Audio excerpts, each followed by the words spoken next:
How to reset your computer/Windows 10 to factory settings.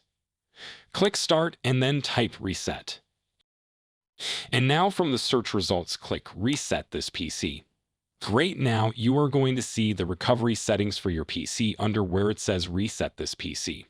Go ahead and click Get Started. Alright, so now you are going to get two options. You can choose to keep your files, or you can choose to remove everything. Now, many of you would likely choose to keep your files, but does it keep everything? Yes, for the most part it does. You see, this option removes the apps but keeps the files or documents that are associated with those specific apps.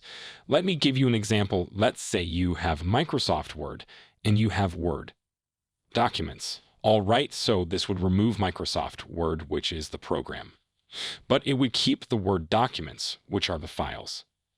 Now, of course, in most cases, this is not a big deal because you can always reinstall Microsoft Word again or use another word processing app to use this file, so the files are what's most important. So if you agree, go ahead and choose this option and proceed. Great, at this point, you will get two more interesting options you can do: a cloud download, or you can do a local reinstall.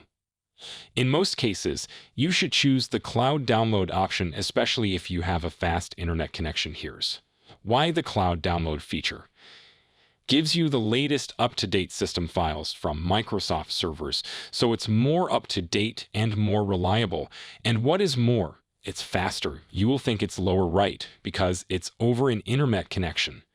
But it's actually faster because local reinstall requires your PC to sift through your files and to see which system files are appropriate for it to use to reinstall, so in most cases, especially if you have a fast internet connection, go with cloud download.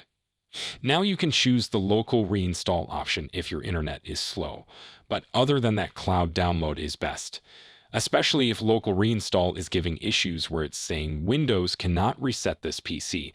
And there you go. After choosing one of these options, Windows will begin resetting your PC. So as you can see, it is very simple to reset your Windows 10 PC to factory settings. For more videos like this that are simple and straight to the point, please subscribe, and thanks for watching.